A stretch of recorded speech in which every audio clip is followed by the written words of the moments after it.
Welcome to episode 453 of the Sports U podcast. We are now live once again. As usual, I'm with the guy Rob. Guy Rob. We kind of started a little bit late here, a little bit rusty, but also trying to get back into it. Ain't shit rusty, baby. Well, we starting it, right? We started episode 53. And that's all that right matters here, right now. All right, Gifton, let's start it off with the first one here.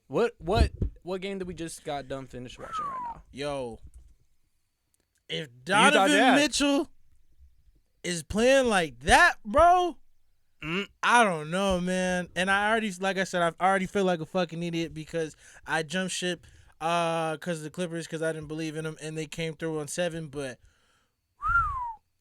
Donovan Mitchell was like, "Nay ass up, bro." So to give everybody like a little bit of an update, right now, Donovan Mitchell just dropped 45 on the Clippers. Of course, you guys, if you're watching this right now, you most likely watched the fucking game. Now, Donovan Mitchell was just showing why his nickname is Spider. He's showing why he is the superstar, man, that deserved that type of contract that he got over the offseason there. And Dwayne Wade was just loving it. Just giving him advice the whole entire time. That was so sweet to see, bro. It's so beautiful to see. That was so great to see. It sucks. It sucks as a Heat fan to see him own the Jazz out of all teams. But hey, yeah, I was gonna ask you that. Why? How come is that? Like players don't get their own percentages in their own franchise? Why didn't we give him the first contract in the first place? He had to go somewhere else, and then he fucking came back after him. Pat Riley hugged it out and was touching tips a little bit. But overall, oh God, dog, Donovan Mitchell was going crazy. We were talking about Rudy Gobert earlier in the game and how bad he was doing. And then guess what happened? Donovan Mitchell went ahead and came back and was really providing a lot. And then at the same time, at the end there, Rudy Gobert with the game-saving block there, Gifton. What do you got to say about that? Man, I feel like we got to stop trolling Rudy Gobert so much. But then again, I don't. What the fuck? Hell no. You make one good play. Because you're 7-4, basically. We got to stop giving him some heat. We got to stop giving. He didn't do shit today. Zubac. We were talking about Zubac the whole fucking time. We didn't mention Rudy Gobert. Ooh, you were coming in hot. Yeah, dog. because you're like, we got to give this guy respect. I didn't say that. I didn't say. I was like, that's what you just said. I literally just said, man, we gotta cut the standard down a little bit. That's all I said. And then you came at me. We're keeping this. We were usually keeping this little sound for when we're trading somebody because we're gonna get into some trade talk for the NFL and shit. But look at, yeah, yeet. To that man, Rudy Gobert. Now, I'm telling you, man. Like, as much as he did make that block, that shot had a chance of going in. So overall, like, this team right now with the Utah Jazz, they're gonna live and die by the three. You seen how they were able to pull into the game because of the threes, and then you also seen how they were out of the game in the first quarter at least. Because of the threes. Yeah. So, again, you have to have Royce O'Neal hit his shots. Joe Ingles missed a lot of wide open threes, which was crazy. Joe Ingles can't be doing shit like that if they're trying to win, bro. Joe, you got to hit them open corner threes, bro. Because that's Joe's best shot. They're talking about, well, anybody's best shot is an open three. But that's corner three, my bad. Okay, corner three. There you go. Joe Ingles is a guy that could do it on both sides. Again, we were actually mentioning it that Utah Jazz has 2 Sixth Man of the Years. I even tweeted about it off of our Sports U podcast account.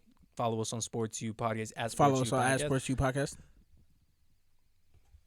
Jordan Clarkson still has that green light that he had in the regular season. Yup. And it paid dividends today. Wow, did he perform. And he kept them in the game, especially in the first half when Donovan Mitchell scored 35 of his 45 points in the second half. I think he only had 10 total points in the first half there. So the Jazz went into that second half down by 13, ended up winning the game by their hairs of their chinny chin. Any last words on that series going on so far? Oh yeah, let's say that much. Who do you got? Why? How many games?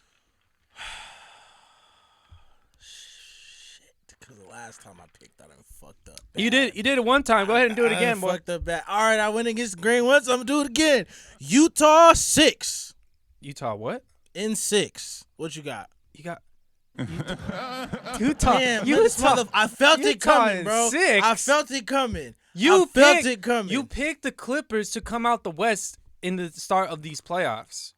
So what's been changing in your mind? You changed them against the Dallas Mavericks, and you got your tail in between your legs, and you got a little pussy on me. And then now you're gonna fucking do it again. You're gonna jump ship. You're gonna let me take the L by myself, and then you're gonna be like, "Oh, the flippers, the blah blah blah." When you picked them in the first place to go all the way out. You goddamn right. I'm gonna let you take the L by yourself. I'm gonna watch you look like a damn fool once again. Once these Clippers figure it out, you're supposed to win at home. KD, let's get out. Not off topic, but still on the same thing. Onto a different series. Not really onto it, but I'm saying KD was saying we're supposed to win at home. We took care of it at home. Now it's time to go win on the road. This is different now. It's not the fucking bubble and nobody has home court advantage, nothing like that. But can we agree that Utah has better players, chemistry, camaraderie, as opposed to the Mavericks? Yes or no? I think that overall that yes, they do have all the attributes. They're the number one seed for a fucking reason. Right.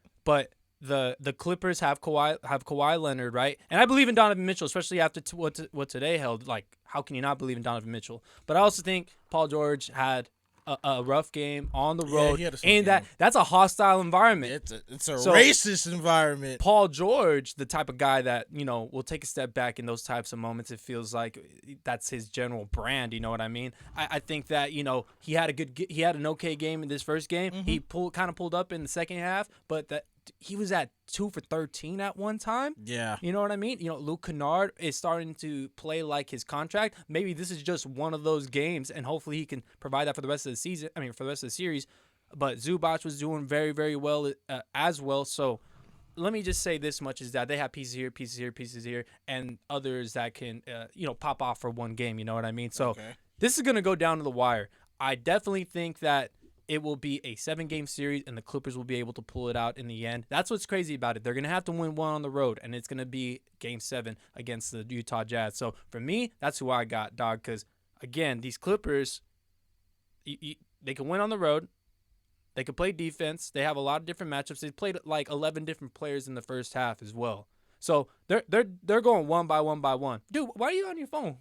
Where you going? Who you texting? Chill, bro. Who you texting? Yeah. We doing a live show. Yeah, What's more important on the phone? Hey, bro, dog, damn, my bad. What's good? Sorry. What's going on your phone? Tell me. Why we gotta do this on the live show, dog? It's on the live show. Yeah, it's cool, but we gotta let everybody know that you on your phone.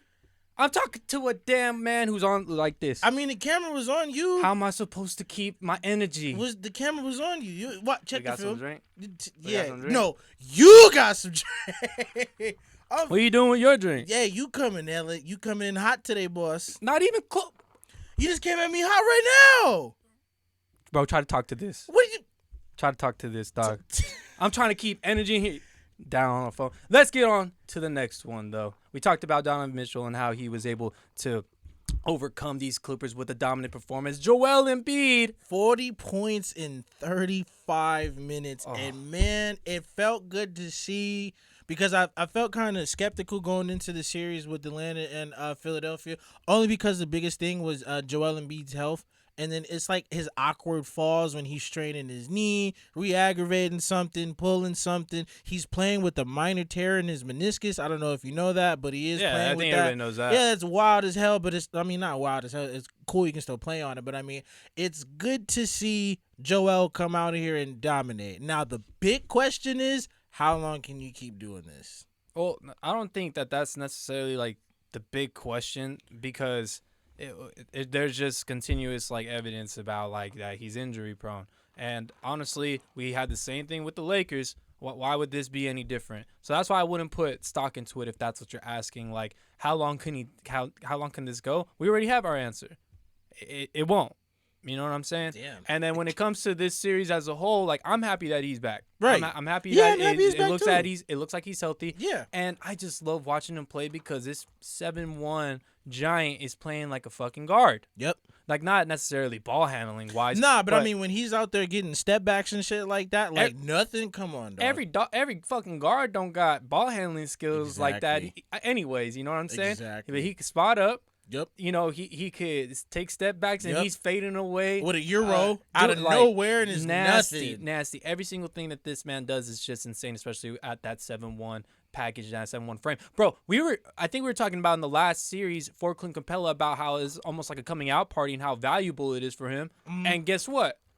He had like a -25 for this game, Clint Capella did. He did. So what I'm saying is that this man sees Clint Capella. We're talking about how he could play defense. He's a good modern-day center. He's going to play defense. He's going to get you rebounds. He's going to stop the other big man, whoever it may be. Not Joel. Yeah, Joel is just the ace of all trades, and that's always what I've loved about his game, bro, because it's like he has a little bit of everything to get it done. But the biggest question that I'm not asking you, but the biggest question I have is how long will this keep going? Well, my biggest question, honestly, is Ben Simmons the type of guy that is going that you want to count on going forward, right? So for me, right, four fucking points in a playoff. Say that again. 4 points in a playoff game, and this guy's getting paid some max dollars, right? Damn. And I'm just hella disappointed because there's so many things that his game can do, and he's just getting locked out because he can't do one thing. You know what I mean? Like his complete package, except for one thing. And in this league, that thing is so fucking like important. The same way that we were clowning on Jimmy for not having a jump shot. That shit looks terrible. You can't run no offense down today. Jimmy. But okay. Right, actually, I don't even want to say you were clowning on. If you want to own up on that shit, you don't have to own up on that shit. Dog, you did your whole soliloquy saying, Jimmy, I need you to get a You said you jumper. needed to shoot too. You agreed with it. Yeah, but we weren't clowning. You know, we were not clowning, but we were making fun of him. Like, bro, you need to shoot. That's how you get the offense going nowadays. So speaking of shooting, Seth Curry went 5 of 6 from 3. And that's why everybody loves Seth Curry, man. That's why everybody loves Seth Mavericks Curry. traded him. Yeah, that was fucking stupid. But I mean, What I'm surprised about, honestly, in this series is that they're unable to still stop Trae Young. Like, yeah, that's as wild. much as they did do a little bit to him today. The bench was able to get off and actually keep the Hawks in the game. It wasn't until they put Shake Milton in and he hit 4 out of 5 threes in that one little span and just went off and took him to the next level because crazy. I think the Hawks were even up at that point and they put Shake Milton in and then he just had a fucking great little spread right there, little run. So overall, this one is going to be a great series too. I think this one is just going to go 6 though. And I think I got the Hawks taking one at home against the 76ers, but the 76ers are going to take one. I don't care. It can switch one way or the other. But then the Joel Embiid and the 76ers, I think that they'll win two in a row. So maybe they'll win the next one. The Hawks will win one, tie it up, and then the 76ers will win 2 in a row there. I think it in 6. Yeah, I think I would have to go with I think I'm going to say Philly in 7 only because Trae Young got New York up out of there, and by doing that, and I don't mean that in no dish, I fucking love New York. Happy for Tibbs, got Coach of the Year and all that. We'll get to that later, but man, he got New York up out of there, bro. Yeah. Like nothing. So I think New York was like kind of the same thing as the Heat. They're frauds. You know what I mean? Like Julius Randle didn't perform to the full thing. The best player on the team was Derrick Rose, and he was showing it out throughout the whole entire season too. Right. When he was there, actually at the games. But other players weren't living up to the same hype. R.J. Barrett didn't really come out and perform like the second half of this previous season, so on and so forth. So I don't really want to speak on that. We're still talking about the Philadelphia and the Hawks there. Right. What I do want to bring up though is the Hawks' depth. It's just insane. They did miss DeAndre Hunter today, but you got a Bogdanovich. Gallinari off the bench with a mohawk. Yeah, that's fucking Hawks. weird. That's fucking Atlanta weird. Hawks mohawk. Nah. Hack. Yeah. No. And then you also have Trae Young, Lou Will coming off the bench as well. John Collins, the guy that we were telling Boston to trade for, so he's a valuable asset for us, at least at Sports U. So overall, man, I'm very excited to watch the rest of this series, but I definitely because I had the 76ers coming out of the East in the start of this playoffs because I just didn't believe in the health of the Nets, and I thought James Harden going down was going to be a big deal. Boy, it ain't. It ain't. It ain't. Those Nets At look all. insane, and I might have to change my pick because they just look that much unstoppable. But I'm gonna go ahead and stay with my 76ers as of right now. Yeah, but I think I'd have to go with Philly in 7 as well. Philly, Only because we've seen that. No, I picked Philly in 6. I'm going 7 only because Trae Young is like getting his. Yeah, he's clearly getting his. Dude, so I think he's gonna fight all the way till 7. He's so nasty on the offensive side. He's crazy. Definitely like almost unstoppable. If he just wasn't that. But he's so small that he makes up for it with his quickness. You know what I mean? Yep. I was kind of saying the same thing about Dennis Schroeder earlier in the year, and that boy just he got tired or something. Egg. I don't know what. Dennis Schroeder laid a fucking egg. Let's go ahead and kind of want to talk about the Suns next, but let's actually transition into the Nets because we were just speaking about them. They lost Harden with what's happening. Then you have to say something about the Bucks, right? It's open season in Milwaukee, boy, because they taking them boys' heads. Perfect. So sad. It is sad. I think this is more sad for me as a Heat fan because, fuck, we got swept by these folks? And they getting beat by 50? Bro, imagine us? Oh, I'm happy. I'm happy we didn't make the next round. They lost by 39. I know, but they were up by 49, right? So, geez, I'm watching this game, and they can't do anything about Kevin Durant. No. Everybody knows that already. Bro, nobody could, though. Like, Giannis, I know you seen that play when Giannis was like, and KD just blew by him and hit the reverse. Lateral. Dog. And he went, and the crazy part is that he went around him, and he used the rim as, like, a good, like, little block so that he couldn't get the block on him. Overall, there was nothing that you could do to stop KD. Nothing. And then Kyrie Irving just had a 50, 40, 90 season. Yep. And with the confidence that he brings with the Kevin Durant, they're on next level thinking. I'm talking. Everybody's talking talking shit about them. Oh, they're saying this, they're saying that. Kyrie Irving's taking leaves absences for his mental health. This, all that. Who cares? That is advancement. Exactly. Because look what he was able to do for this year, and then look what he is right now. He's playing even in the playoffs. Look what he was able to do. Go ahead, finish. Yeah, I'm just saying, like, because everybody was getting mad at him about missing games in the regular season, but when it really counts, he's playing those games. You know what I'm saying? So it's a big fucking deal, and it's crazy to think that, think about it. Like, Russ is great. Russ is amazing. Yep. And then look what KD was able to do with that, right? Yep. Now, just because I feel like Russ and Irving, they finish in two separate styles, but they finish at the same rate when KD was on the OKC Thunder with Russell Westbrook. They finished at the same rate. Okay. Now, I think that Kyrie Irving's definitely more efficient all the way around. But I'm saying that Kyrie... Oh, really? Oh, yeah. Still? Finishing? Most definitely. Damn. Oh, most definitely. But when it comes to him being able to shoot and spread the floor like that, like, they bring the same dynamic in both of those ways. Yes, they do. So they attack the rim in the same type of, not the same style, but the same efficiency, the same effectiveness. So you literally just gave Russell Westbrook a 3-point shot.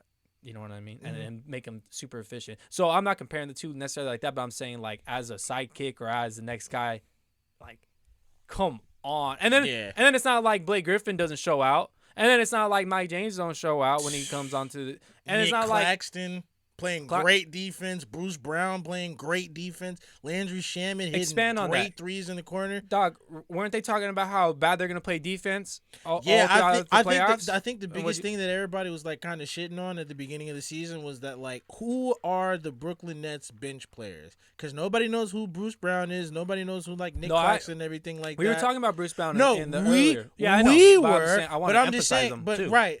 That's the thing. And, that's why I'm happy for guys like, for those guys, Nick Claxton, Mike James, Landry Shamet, you know what I'm saying? Because they traded for Shamet to get excuse me. They traded for Shamet to get a quality shooter. He's filling out his role nice and well. I'm happy to see that Nick Claxton's accepted his role as a, you know what I'm saying? Like, we're just out here to play defense and get rebounds. That's it. We're gonna set screens for KD. We're gonna set screens for Kyrie. If James Harden throws me a lob, they have their roles. They have young, great, accepting role players. They know their roles. Welcome back to Sports You Podcast. Got my guy Rob on the mic. Gritty Gift here. Let's get into it. Phoenix versus Denver. Damn, DeAndre Ayton, man. We set it up. Whoa. What is it? I said, oh, Lord Jesus, it's a fire. Woo, them Valley Boys is on fire. Let me tell you. 105 in Phoenix, Arizona right now. Is it really? And you know why? The fucking Suns are here. They have multiple Suns in that fucking town. I'm talking, oh, man. DeAndre Ayton putting out, shutting down Nikola Jokic, doing his thing. Not shutting him down, but he contained him very well. Doing a lot. Even Nikola Jokic had to say something about that as well. So he said he really guards me very well here. So during this series, he is shooting 22 points on 43% shooting, 9 rebounds, and 3 assists. 3 assists for Nikola Jokic. Damn. 3 assists. The Crazy. main guy, the main quarterback of that team. You know what I mean? The recent MVP winner. Recent. MVP. Shout out Jokic, by the way. It's tough. And then DeAndre Ayton heard about the comments and praised him a lot as well, speaking about how he's the major force on that team. So it just is really humbling to. Off the dome real quick. Did you see his possible summer extension? Who? DeAndre Ayton or Jokic? No. $241 million. Did he make? He would have the highest contract extension ever. Well, I think that's actually going to be Luka Doncic. You think Luka would beat him? Because I'm just going off. I'll send it to you later. Jokic is up. They said Jokic this summer would have he's up for an extension. So they said that he would sign the fattest fucking extension at $241 million this summer. Mm-hmm. Yeah, no, that's wild. That's crazy, right? But Luka's gonna sign the super max too. Apparently, of course. Too. No, of course. But I don't know. I think that he has to put in. So Jokic, of course, has more years into the league. So I think that he's up to that next extension, the extension of the extension. Whereas Luka's the first extension. But no, does he deserve it? Yeah. What the fuck? Of course he does. Yeah. No, so I was definitely crazy. trying to justify saying that. Yeah, 241, bro. 241. All right, but first year $44.5 million. The Suns, though, this matchup. Man. What do you think? You're watching it so far. Your first impressions. What have been the biggest, X factors or something like that? Hey, if Chris Paul is on the court, off the court, around the court, in the locker room, Chris Paul has honestly been the dude to really rally the troops together, to light the fire under DeAndre Ayton and Devin Booker's ass so that they both start putting out, bro. I mean, it plays a lot. It's definitely a lot of Devin Booker just showing his ass on everybody, but dog. Is the camera on both of us or just on you? Now it's on both of us. You've been doubting Chris Paul since the beginning of the season, dog. Hey, man, I take it all back. I take it back. That's all I needed. I take it back. We need Man, you really shitting on me today, man. Dog, we need to own up. I know we do. We need to own up. I tried to save you earlier. I wanted you to stay with the Clippers. You did. I said, stay with the Clippers, man. Be with me. Let's go down the shit together. Sports you. We here together. Nope. You switched up twice and you're going to be wrong again. But let's get back onto this one. So, yeah, the Suns. I'm watching this game. Or the games, excuse me. I just... These Suns, you mentioned the effectiveness of Chris Paul. I don't even think it's just Chris Paul. I think it's naturally everybody knows their role, and they just feel it so well, and they're playing together. And Monty Williams, the way that he speaks to these men, and the way that he had a message with James Jones to message it to Chris Paul, and Chris Paul believed in it. And he's been in winning locker rooms. He's not been in a championship locker room, but he knows what it takes to win, at least to get there. And he's taken long journeys, and it hasn't really worked out. But he's heard their message. He's heard what they are trying to do, their theory. And now it's their time to fulfill it because they have a guy who's gonna play to that. Talking about Chris Paul. When he says play defense, he's going to be the one who's setting the example on defense beforehand. You know what I mean? So with that being said, he is the main factor. I think that you're right in the influence, but all these guys are definitely buying in. Yeah, and it definitely it's even 10 times sweeter when you got guys like Cam Johnson making threes, Mikal Bridges making threes, Drake Crowder making threes. Campaign basically having a revival inside. Cameron Payne inside is rejuvenating, whatever the fuck it is, revamping his career, you know what I'm saying? Because I think Greg Anthony kept saying it. They had said, or somebody had said it, he was too small to play basketball. And look at him now. Yeah. Making a hellified run with the Suns. I definitely think so. And I think that just another two things to bring out about the Suns, because the Nuggets, again, they're just undermanned. They got hit with injuries, and as much as you have an MVP, and they're going to make a run, and they're going to have a good team. Michael Malone, don't call him Mike. Michael Malone knows how to get his team ready for the next game by calling them out. He keeps on doing that. He has a history of calling them out, telling them exactly what's wrong, and here, we got to execute it this way. And he doesn't hold his tongue, and he's talking about how soft they are and all this shit. So let's see how the Nuggets bounce back, because it's so fun, of course, to watch Jokic just be able to play with everybody around and be the quarterback of that team. Of course. Now, let me just top it off with the Suns part. Mikal Bridges shot 23 points, 5 rebounds, 5 assists, 2 steals, 1 block.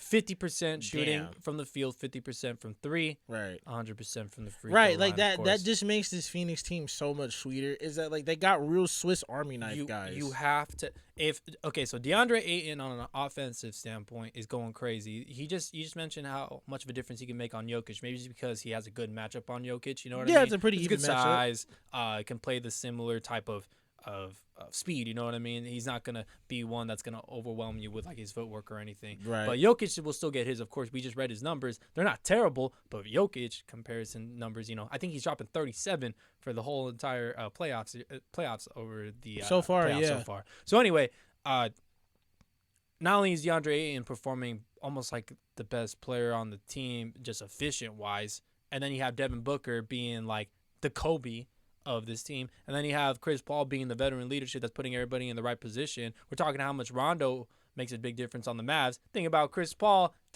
he's basically like times 10. And then so you speak about Chris Paul, he's the main part. I just think that it's everybody putting in their own work, putting in their skills together. So I'm really happy with how these Suns go, being that I lived in Arizona for a little bit, but overall I think the Clippers got him in the next round. We'll see what happens. So Gifted, man, yeah, that's gonna be an interesting one. Let's glance over this one. Gifted, your boy Tom Thibodeau, my boy Tibbs. You goddamn right. The New York Tibbs Magic. I'm proud of you, boy. The New York Magic. The New York. I'm Knicks. coming to see you soon. We coming to New York soon. Yeah, we are. With my Timbs. 2020 to the 2021 NBA Coach of the Year, Tom Thibodeau. Let's just make this one quick here, Gifted. What did you have to say?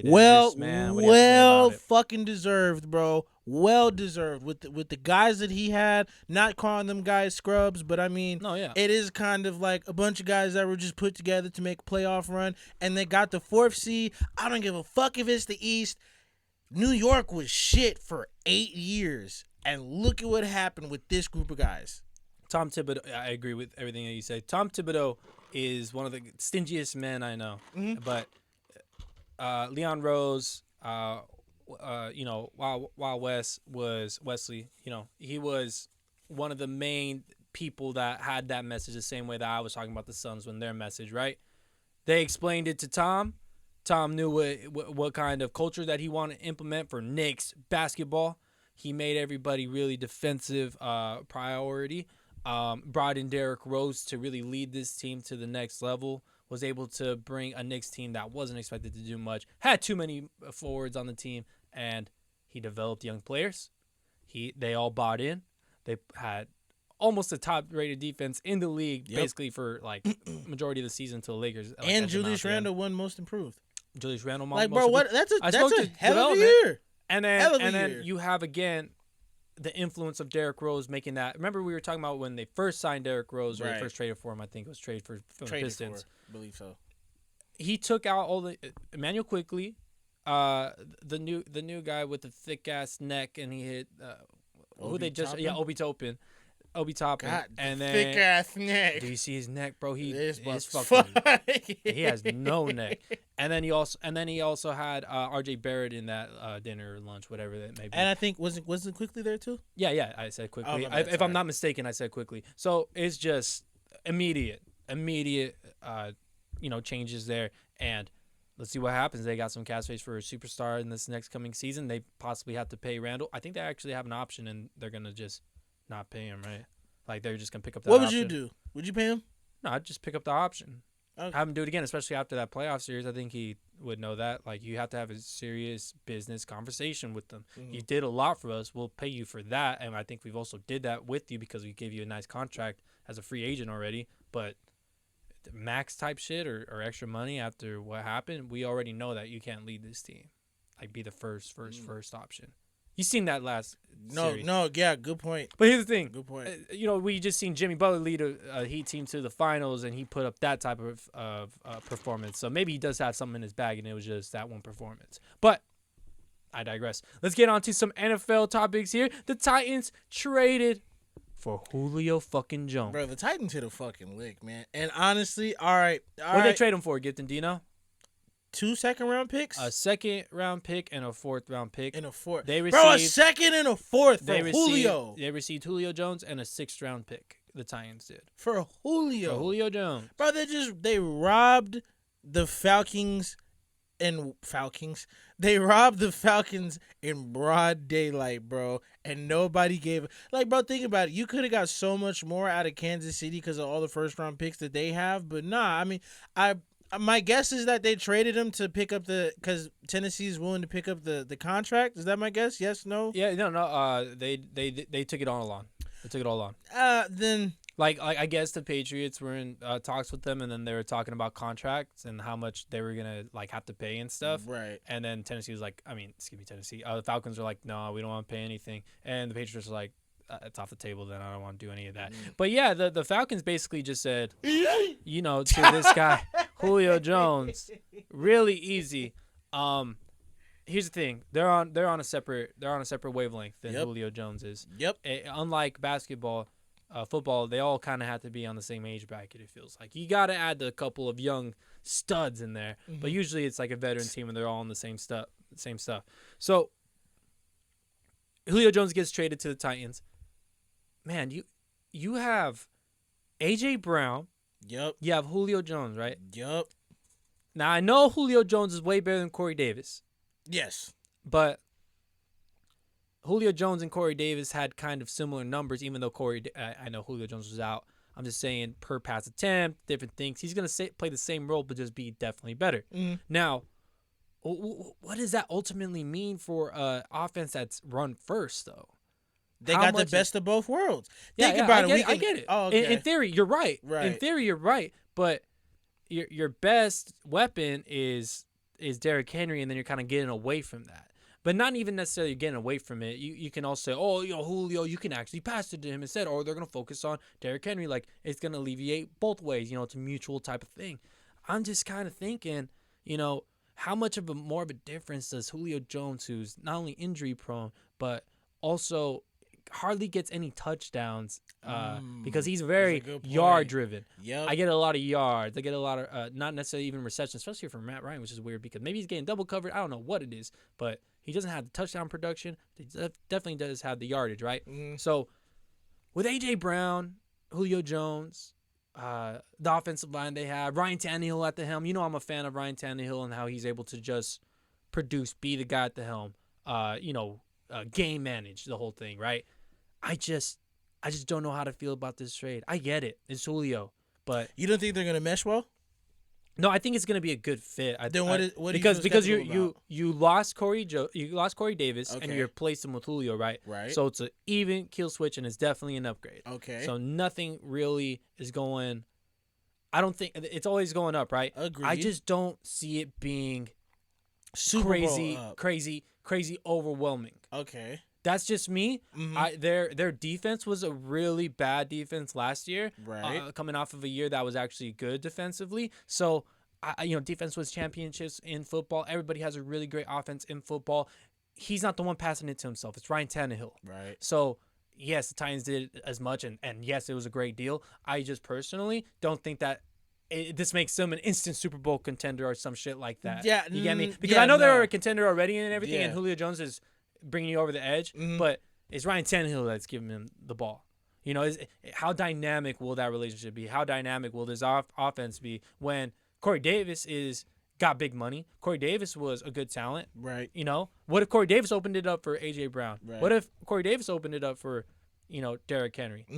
So overall, we'll see what happens. I'm really excited for Julio Jones. I hope that he is great, and I hope that he's healthy the whole time because they can have a really great season. Yeah, I think that's probably like my biggest concern is Julio Jones' health, because it's like we know Julio Jones is a phenomenal receiver. It's just his health, because how many games did he miss last season? 7.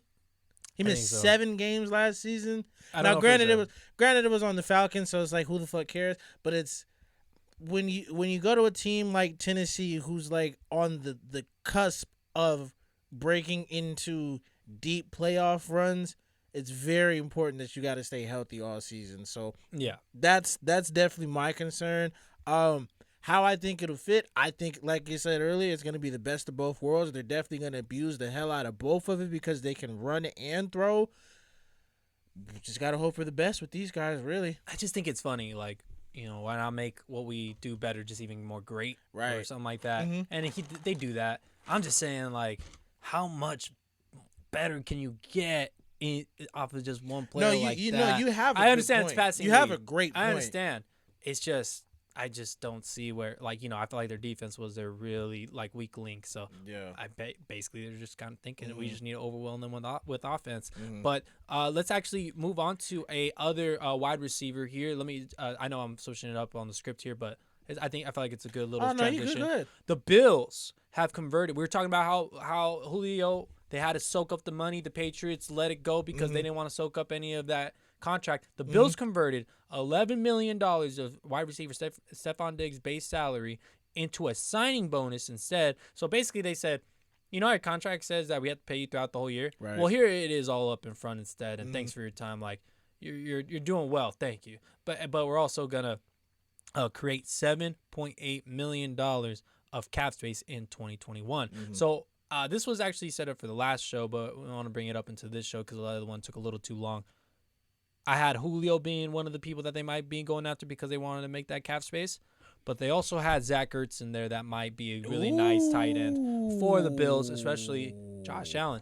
See, Josh Allen, you give him Julio Jones. That's totally different from Ryan Tannehill getting Julio Jones. Yeah, because Josh Allen is way better than than Ryan Tannehill. My bad. And then remember, even last year, you were saying Stefon Diggs is the best receiver in the league. Stefon Diggs and Josh Allen are the best one. No, my bad. Stefon Diggs is the best receiver in the league. Okay, so and I don't think that is that far. But remember the person that I compared him to that was like D-Hop, right? No, it was A.J. Brown. Was it? Yeah. Shit. It was A.J. Brown. So, and you're like, that's a really good one. And the thing is that Ryan Tannehill's giving him the ball. Right. He doesn't have that much receptions like Josh Allen was feeding Stefon Diggs. So, again, let's get into this. You seen what the difference was for a wide receiver onto a quarterback and everything. This gives them some good cap space for Buffalo, maybe to add more onto that offense, maybe add some more to that defense. Other than that, man, like Zach Ertz with the Bills, how do you feel about that one? Zach Ertz. I was kind of thinking, I'm sorry, I know I asked you a question. Go ahead. Le'Veon Bell's still on the market. Le'Veon Bell's still on the market. You know who else is still on the market? What's up?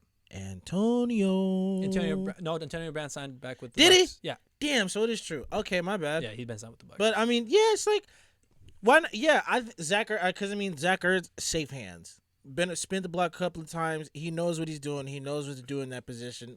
One of like the top 10 tight ends of this decade. Not of last year. Not of last year, but I mean, Zach Ertz too was much though. Get down really within like the last 5 years. Yeah. Damn. Like top 4, but decade. Not within the last 10 years. No. Zach Ertz has not been in the top 10. No. Not 10 years. Really? 5 years. Yes. Not 10 Fuck. years.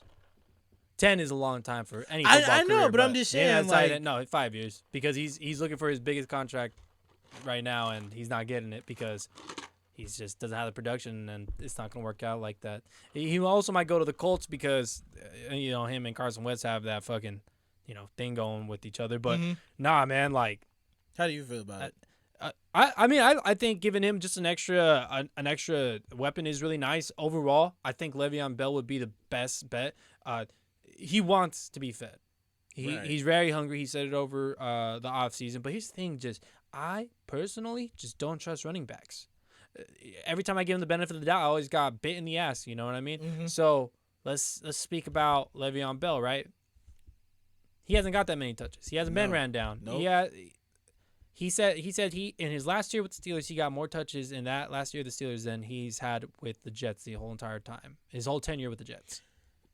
Jets are ass, so that's different. Well, not just that, but they also went away from him too. That too. So they went away from him. They suck. They didn't have as many offensive possessions, and also he couldn't perform because their offensive line was ass. Right. So the Bills with him. I mean, the Chiefs didn't even use him. Le'Veon Bell was just asking for it. I think it'd be a real nice little sexy pickup for the Bills. And maybe they can, you know, we got Le'Veon Bell, you know, shuck on that. They can do a lot, and they like to pass on first downs. Very, very pass heavy type of team. Le'Veon Bell is a perfect guy that can do that. He can be in the slot, of course. He can be in the backfield and catch out the backfield and make his quick little plays and all that. So overall, maybe they can go ahead and pay this man what he's worth, what you know he wants, and they can just add on to their offensive threats there, because that guy, even when he's old, he can still get it. You know, give him space. Yeah, it's like why not and go get a guy like Le'Veon Bell? You know what I'm saying? Because it's not like Buffalo was on a downhill. They're on a very steep uphill. Like they're climbing. They're almost there to the championships. You know what I'm saying? Who knows? He might be that final piece that Buffalo needs. But yeah, why not? Because I mean, if anything, I feel like if you put Le'Veon in an environment like that around a guy like Stefon Diggs, Josh Allen, Cole Beasley, that like hard-working type of group, he would want to produce more. He would want to outwork everybody more. You know what I'm saying? Le'Veon Bell was I totally agree. Yeah. Le'Veon Bell was also on the Chiefs. Could probably go to the Bills and be like, hey, this is what they used to do. This is what they wanted to do on offense. Exactly. You guys can game plan whatsoever. But yeah, it's definitely interesting. Hopefully the Bills can continue to get better for my boy Josh Allen. Been a big fan of him. Totally predicted his last year breakout. And let's get on to another guy who broke out, MVP, and Rodgers. Let's go ahead and follow up on that. He didn't show up for minicamp today. And guess what? Woo-hoo! My boy don't give a fuck. So I said he don't give a fuck no more. He don't give a damn. And my thing is all these Packer fans getting on me on YouTube. You fucking suck. You don't know what the fuck you're talking about. And then weak ass Giants fans. The Giants fans are mad at me. Y'all. Never mind, bro. We ain't gonna get into it. Yeah, Go ahead. Hold up. Oh, Giants. Oh, wait, hold up. The Green Bay Packers. I'm sorry again, but this man is out of there. Yeah. I said it like a year and a half ago. Yep. I said, wasn't it a damn I said you that? have to. No, it was a damn I said that because I thought I got it wrong because he said that he was going to stay there on the Pat McAfee show. And then after they said, no, I call it quits because you got rid of my sixth string wide receiver. I can't stand you guys no more. My sixth string wide receiver. I needed one excuse and it worked, I guess. But no, like they already made it to the conference championship. Mm-hmm. They made it there again. Mm-hmm.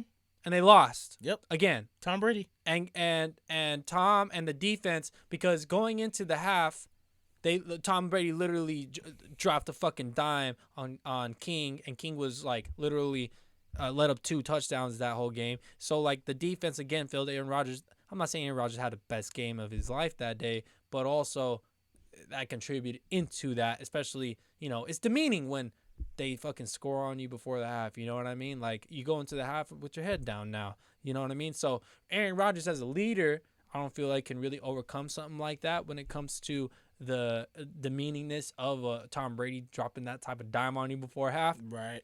But, yeah, I mean, it just sucks that they went to the conference championship. They lost. They did it again, and they had to lose again. If they went to the Super Bowl, I predicted if they went to the Super Bowl with Aaron Rodgers, he wouldn't want to be there because he lost. If he lost again, if they won, they would be like, all right, run it back one more time. We won another one. Let's run it back. Maybe even give me a contract extension because it's nice. I'm on the hype train. I have all the leverage, all this shit, and that's what he's trying to do even now, even though they fucking lost. So anyway, they probably would have gave it to him because they won a championship, but they did not go to the Super Bowl first of all. But even if they went to the Super Bowl and they lost, I feel like Aaron Rodgers would still want to be out of there, right? Because they just can't get it done. They're wasting more of his time, and he's already 37. Yeah, I think he might be 38. I think you're right in the first place, which is 37. But what I'm trying to say is, When are you just saying like it's over? Like I'm sorry, Yeah, we that had a great is true. run, girl. Like, how come? Well, I mean, we know why, but it's just like fuck it, just say it, bro. Like, just get it out Well, there. he Like, wants out. We know you're not happy. Like, just go ahead and say it so you can speed up the process. You know? Well, he's basically doing that, and the Packers are not letting it happen. The Packers are done. They continue to say we're not gonna let it happen. We're not gonna let it happen, and we'll see what just happens. So he's gonna be fined over like $90K about this. I've seen that. There's a silver lining though in all this. Jordan Love, the guy that I picked, actually, I was saying, Jordan Love, Justin Herbert. Justin Herbert is great. He looks great, and I think that he could become Drew Brees, but he can run. Excuse me. And I was saying that, as long as he can get his footwork down. His footwork still needs some work because he's ad-libbing half the time because of that awful offensive line, awful coaching staff, but he was able to produce. Right. I still pick Jordan Love over that. Jordan Love was using shit and was still winning in South Dakota State or some shit like that. I think it was. I don't know what it was. New Hampshire State. It was some shit. random shit. But basically, he was at this school that had nobody there, and he was the person that was making shit happen, doing some crazy ass plays. He is a playmaker. He is a guy who's very dynamic. Guess what? What? He gets some reps with the first team. Now you have Jordan Love actually being forced into this role, being kind of in an awkward situation almost, and this is how it's gonna go, kind of going forward here. So overall, very excited for Jordan Love. Oh, bro, he went to Utah. He went to Utah State. There you go. So very excited for Jordan Love to get the opportunity, because I definitely believe in his talent. I definitely believe in his ability, and I'm really excited to see where Aaron Rodgers goes because he makes him into an instant championship contender no matter where. Yeah. Most likely wherever he goes, he's going to be on a good team. One team you'd like to see Aaron Rodgers on? Please keep him out of the NFC West. I already had to deal with Kyle Murray. I already have to deal with DeAndre Hopkins and J.J. Watt and all them and the crew. Chandler. I already got to deal with 49ers, and they're just in the championship. You only got to deal with the fucking coach Kyle Shanahan. So don't Russell Wilson's in our division already. Don't bring that man into my fucking division. So let's take that into first account, right? You're thinking about divisions. No, you're right. right? You're right. I think the best one, because you want to get out of there with Tom Brady right there. Okay, so it's kind of like, you got to go through Tom Brady, you got to go through Patrick Mahomes. Right. All right. So I'm probably going to stay on the NFC, and you're not going to be traded within, your division. No. So you got one more division there.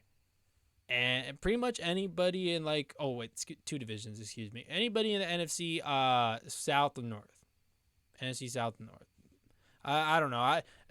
He can go on to a lot of different teams, man. He can go on to a lot of different teams, but all the teams that he's rumored to go on are like the 49ers and the fucking I don't even know what like another team would be. But he's really focused on the 49ers like being the team. Well, I can't even really think of another team that's like, you got Aaron Rodgers, we're gonna win the Super Bowl. You know what I mean? Like the Colts already got Carson Wentz. The Bears. The Bears are in the same division. They're not gonna be there. But overall, like, he can go to a lot of different spots. I don't really have a specific area that's gonna be like overhyped or something. You know what I mean? Like it's probably gonna be like either that team or nobody. No, yeah, I think I gotta agree with you. It's either like the 49ers, because if you want to win, do you have a team? Do you have another team? Do I have another team? I do, but I'm trying to be realistic. I think it'd be funny to Ben just redid his contract, but that's what I was just gonna say. Probably the Steelers. I think that'd be pretty funny. The Steelers would be funny as fuck. I mean, they got some talent. They got some talent around there. I could see him going to the Steelers. I could see him going to Pittsburgh. No, I mean I can't because they just restructured Ben's contract, but like I wish. That'd be pretty crazy. And then let's just finish it off with some, I guess you could say some negativity here, but also some positivity. We just mentioned how the Bucks, the way that they're playing, the playmaking, what they did for the Heat, it's not really it's not being implemented when it comes to the Nets. They're discombobulated and they're not really performing under the same circumstances. Do you feel like Milwaukee regrets giving Drew and Chris that type of money? No. Because I mean, they paid them for these they had type of moments. They had nobody else. That they is had true. nobody. Milwaukee's back was against the wall when it came to signing. Yeah, who else is gonna True. go to Milwaukee? True. You already traded for these men. You better lock them up. And I've been saying it. Like, I understand what Drew brings to the table. I get it. I just don't see him making that much of a difference. No. I get it. You know, he produces, he does it well, but every single time he has a good performance, it's always very quiet. Yeah. Every time he has a solid performance, it's always really quiet. And then whenever he has a bad performance, it's still quiet, and it's most likely a big reason why they lost. Right. And I don't know, like, you know, KD even says, like, you know, Drew Holiday is one of the hardest defenders in the whole entire NBA, and then look what happens, you know. So, do I think that they regret it? I think that they regret a lot of different things, like the Eric Bledsoe contract. I think that started like a domino. That literally started a domino. That kicked him in the ass. But I mean, you have your two main guys, and you hired two different coaches. You know, right. you have Jason Kidd and you have Mike Budenholzer, which is what this topic is really about. He has to be on the hot seat. Has to. I think we both feel like we both agreed a long time ago that Mike Budenholzer would be on the hot. I feel like I did. Well, we were talking about a lot about Brad Stevens this year, and then he gets promoted to a front office job, which is not really a promotion. It's actually a real big thing because you could tell he's really good with personnel and knows what to do with them and how you can work them, but he's not the fire. He doesn't put a fire under your ass. No, really, but hey, I feel he's like good job, everybody. Yeah. Hey, Marcus, keep doing what you're doing. Hey, Jason, I love it. Keep doing what you're doing. Like, you got to be out there getting into people. You got to be out there making actual connections. You know what I mean? We're speaking about Monty Williams and how great of a coach that he's able to do with his speeches and everything. I feel like that's going to bite him in the ass, though. Boston putting Brad Stevens as the GM now. That'll be another talk for another day, but I actually do not think so. So that'll be actually a good one since we both feel a little bit different. But Mike Budenholzer has weird coaching tactics. He has a weird rotation. Before the half, he sat in the last 3 minutes. He sat Giannis, and then he brought him back on with 45 seconds left in the half. So it's just weird. Like, don't you just want your best player to finish off the half? You know what I mean? Right. Like that's. I feel like that's a permanent thing inside of coaching, unless he really is tired or you played a different types of minutes, especially in a playoff game. It's always circumstantial within the situation. But overall, like Mike Budenholzer, the same way we're talking about Brad Stevens, needs to be considered as, hey, we're talking about this guy was coach of the year not too long ago. Right. Same thing with Brad Stevens. Man. And like, when is it gonna be enough? That's when is enough? When is enough? Because it's like this year, right? Even coming into this series, right, with Brooklyn, I remember Giannis specifically saying we were always playing with our food, and now we're not. And they swept Miami, right? But what the fuck is it now? If you're not playing with the food, what the fuck are y'all doing then? I mean, yeah, like they're not food; they are the food now. Yeah. And then on top of that, all these Nets. Okay. Man. Outside looking in. Okay. You see the roster. You see what's on the other side, of course. You see Mike Budenholzer. You see what he's able to do with the run that he's had with the Milwaukee Bucks. He paid all this money as a Milwaukee team, not a big market. What, like, me as a person, if he at least goes 7, then his job is saved. But if he can't close this series out, that was a nasty loss. Everybody in the media by 39 is being very, very disrespectful to these Miami Bucks. Milwaukee. Thank you. With that being said, Sports, you were trying to put the name on the map, dog. We can't be talking shit about people other than Rudy Gobert because we already did it. Nah, but overall, like Mike Budenholzer, you need to be held accountable for having all of these big contracts, all of these big players, and they're not producing, and you're not putting them in the right position. Giannis, for some reason, is still like, it seems like he's not utilized correctly still. Yeah. One day he's a driving kicker, right, and then the next day he's off ball and he has amazing points because that's why I believe that he needs to be an off ball player that slashing and doing his thing, and then hopefully making the biggest difference on the defensive side because he can chase down anybody, he can block anybody, he can hopefully guard anybody, but it seems like he can't against Kevin Durant. We thought so. Overall, it's gonna be for me, we talked about the series a little bit earlier. I don't even think we picked games because it is not looking good. Yeah, I mean, the way it's looking I say right Bucks now, and man. I mean Bucks and 5. Nets and 5. Agreed. They get one game. I give them one.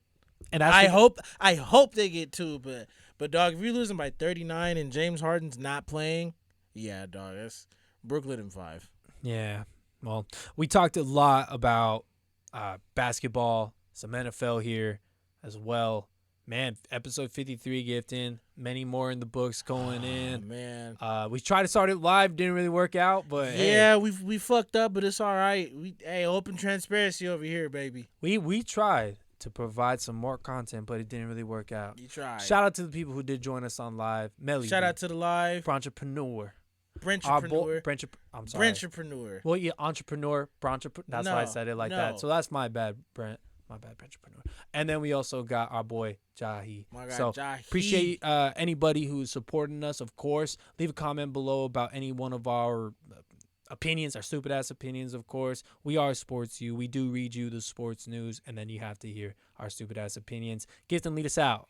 Yes, sir, my favorite part of the show. As always, if you like this video, go ahead and shatter that like button, bust down those comments, and remember to support the you.